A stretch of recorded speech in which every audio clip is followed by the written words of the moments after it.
Hello, my friends on YouTube. I hope everyone's having a great evening. I myself, everything's going great. And here I am back with video number 2 that I said I was going to be putting out today. And this video is for my works in progress. Now, one thing I am working on, I'm just trying to get it organized here, is I am making an amigurumi owl for a friend of mine. And when I look at where the stitch marker is, I've done a fair bit since I showed it last. So, as you can see, there's the stitch marker. And this is the head. And my whole hand is in the head and it's loose. So I've got the head made. So I'll probably just leave the stitch marker where it is just because I don't have much parts left to make. So there's the head. I've also finished now the body, which is a little smaller than the head, as you can see. So it's going to be a good size owl. Just give you kind of image of what it may look like. I have also finished in a light blue the wings. So they'll be, see if I can do this. Should have kind of pinned them on there first. So there will be the wings, more or less. Actually, yeah, I feel like I'm all thumbs today. Okay, so there's the wings. And then in the lighter blue on the belly, I'm going to stitch in some V's to indicate feathers. Then all I have left to make is the eyes. I have the beak and then the feet. And for the wings in the pattern I'm using, it's just a few strands of hair that it's like little tufts coming out. Like you take, I think it's like 6 strands or something like that, and then you kind of loop it through and knot it kind of thing. I don't like that idea. So I was looking at the wings and what the way they increase, or the wings, but when they increase, I'm thinking of doing probably maybe 5 rows or 6 rows down. So if you figure about there, and then I can kind of curl them a bit and make ears out of them that way. So I'm thinking that's kind of the road I'm going to go regarding the ears. So it's almost done. I don't know if I'll have it done by Friday for an FO Friday, so we'll see. So that's one project I put a fair bit on. Then the hubby and I were at our camper for the weekend. And I should have had this already out of the bag to make it easier on me, but, you know, of course wasn't thinking ahead. I've been working on this other pattern here that I got the idea from Erin over at Crafting Kitty, because she's doing Knitting in the Neighborhood book. I don't have that one, but I do have Head to Toe Winter Knits. And here's the cover again for those who've not seen it. And it's got like wristers, scarves, hats, cowls, ear warmers, boot cuffs. So it's got a lot of different patterns. So I am working on the second pattern in the book, which are these set of wristers or fingerless gloves. In the book they're called Sparkle Wrist Warmers. And I must be the type of person that likes to change patterns if I can. Because even pattern 1 in this book, I did do something different. Anyway, so with the wristers, I'd started them a while back. And I was doing them on, I was using DPNs because they're the only needles I have in the size that's required. And I've got the stoppers to go at the ends of the needle so the work wouldn't fall off. So I was originally doing them in the flat. I got 2 sets of patterns in. I think I was on the 3rd set and I made a mistake. And for me, especially with the yarn overs and doing 2 togethers and such, ripping it back, even if it's just straight knit and purls, ripping something back knitted wise, I'm not very good at it. I've known how to knit for, oh boy, 37 plus years. And I've never been good at ripping things back and picking up stitches. So usually when it comes to knitting, I gotta rip something back, I rip it completely out. So I did that, and then I put it on hold for about a week or two, and then I thought, wonder if there's a way I can do this where I'm working on the DPNs, but working in the round. That way there's no seam, because the second thing I am absolutely no good at, and with all the amigurumis I make, you would think I would have gotten better, and I feel I haven't, is sewing my work together. And the seam always looks like terrible. I've watched videos to instruct you how and how to pick up certain, like the front or the back side of the stitch to make the seam look flawless. So I thought, let's see if I can do it in the round. So I started it in the round. Well, actually, before that, even when I was still doing it in the flat, I found in the book, because at the very bottom, you cast on, you knit in the back loop to start with, and then the next round, you do bobbles, which until this pattern I've never done before in knitting. But I found in the written instructions for this pattern, because A, it doesn't tell you how many bobbles you should have around, which I kind of wish this pattern would give you information like that. And for 2, when you start the bobble, you start on the right side, and then you switch it to the back side. And then when you switch it to the front side again to continue the work to your next bobble, I think there's a piece of instructions missing there, because when I've gone to the end, it says in the pattern it should be last 4 stitches, bobble, and then knit the last 3. And mine weren't working out that way, so I got looking at it and realized I think when you switch it back to the front, you need to slip the bobble over to your right hand needle, which I'm right-handed, so right hand needle, and that stitch then is done, because then I'll have the yarn in the right side where you want it, and then continue on. So I figured that out pretty easily enough on my own.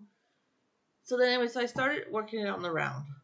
Got it on the needles, got the bobbles row done, started making the pattern, and because I'm working on 3 needles, and the 4th one is your working needle, every so many rows, the yarn over stitch was done on the next needle, because if I did it on the current needle that it was on, it was falling off, or I was losing it, or it was too loose. So then when I did try to do it in the round, I got to that point of that one row where the yarn over stitch was a needle away, like the next needle I'd be working on. I counted to make sure I was doing the rows right, and I was 1 stitch short. Didn't click in my head right away that missing stitch is on the next needle. Keep the same needle and then switch to the next needle. So again, I ripped it out because I thought, okay, I made a mistake. Once I ripped it out and cast it on, again, I realized what my mistake wasn't. Like I said, that yarn over stitch was on the next needle. And this way, doing it also on the round, I only knit. There's no purling, which is awesome because knitting is so much quicker. Then also in the pattern, I noticed that there is a 2-row knit 1, purl 1, so seed stitch, and then bind off. Well, I know, for example, making socks toe up, when you bind off the cuff, which is knit and purl, so either knit 1, purl 1, or knit 2, purl 1, depending on which rib pattern you're using, or if you're doing a seed pattern, because I know some people do like a seed pattern for cuffs. When you bind off, you bind off in patterns. So if it's a knit stitch, you knit it. If it's a purl stitch, you purl. The book doesn't tell you to do that. And I thought, okay, I'm going to automatically do that because I don't want to bind off and it be too tight. So, minus the ends, because I haven't sewn them in yet. And then, of course, I'm going to see if I can even find it to show it to you, which I think is right there. But so, here they are. The one is. I really like how they turned out. They're not very long. Like you could have easily done um, the second set one more time if you wanted them longer. But so this is the way they are. Like I said, there's the bind off. But I find too if I take them, because the cast on was a little bit snugger, so I find if I turn them actually this way, I find they fit my hand better if I wear them upside down. I could be me, I don't know. But I know if you look right here, for example, from this pattern to that one, it's very close right there. But if you look at that one, yeah, it's this one here. So let me turn it around a little. If you look at this one, I don't know how well the camera's picking up. There's kind of a bit of a space between the two patterns there and here. And that's because it's worked in an odd number of stitches. And normally if it's done in the flat, that would be where your seam would be that you would sew up. As you can see, that's where my yarn ended. So that's where you would sew it up, which would make those two stitches into one. And like I said, because I did mine on the round, I don't have that seam to sew it up. And I like it better done in the round, other than, like I said, it the one set to the other set, there's an extra row of just knits going all the way down. But unless you really look at it, you can't tell. And like I said, I like it upside down on my wrist because it is a little more snug. I think if I were to make these again, I would probably do it, like I said, with the cast on and the bobble row as my top for when I wear them. But I would probably do, I don't know, I'm going to say probably 3 rows of just regular knits. And then at one point have it so there's a thumb hole. So then my thumb can come out here kind of thing. Because I think they would also sit better on my hand and then start the pattern. But it is a very neat pattern. I've never done something like this before. You really, really got to watch it though because the counts and then how the triangles work out and stuff. But it was really neat. So I got that one done minus sewing in the ends. And again, if you've watched any of my videos, you know I classify it as done, although the ends are not sewn in. So in my eyes it's done, but technically it's not. And I do have a stitch marker already handy because I have started the second one. And now I haven't gotten very far on it. Oh boy, I'm not even sure which row I'm on. Yes, I haven't gotten very far. It's just starting. I know you can't really see much. But I think I'm just finished round 3. Yep, I'm on round 3. So I gotta put the stitch marker on there. So those are the 2 objects I've been working on. Like I said, with my socks, I got the one finished. Usually when I do something that's worked in pairs, I get one done and then the other one just drags on forever. Hoping to get the second one going very soon. Like I got the owl almost done. That's the next thing I really, really want to get done. So once it's done, I think I'm going to bring the socks back out again in between the wristers, which when I did the first one, once I realized every mistake that was in my head but wasn't really there, I had it done under less than 24 hours. I think for what I have left for the owl to make, and then hoping I'm going to have enough stuffing because I'm thinking I may not. So I may have to go shopping for another pillow for more stuffing. But between the owl and the other wristers, today's Wednesday, I'm thinking probably by Saturday I could have both done. I'm aiming for Friday for an FO video. I'm thinking the owl first because that's actually order for a friend. Get it done. And again, like I said, hopefully I have enough stuffing for it. And then, like I said, pull out the socks. Get that second one finished. Well, at least worked on a little more than I have done in a few months. Because I I said, thank goodness they're for me because I haven't touched them in probably 3 months. And then between the socks and the second wrister, and then I've already looked ahead, and the next item is, and I already forgot it as well. How do they have the next item listed? Lacy headband type idea. So, although it looks kind of big, I'm going to have to read how many stitches across and how many stitches high. And then think of what yarn I'm going to use for it, because I believe it's a thinner yarn, like even thinner than the purple I'm using. Because the purple, I believe, is a 3-weight, possibly even a 4-weight yarn. I think this headband's possibly a 2. So I'm going to have to figure out what I'm going to use for it.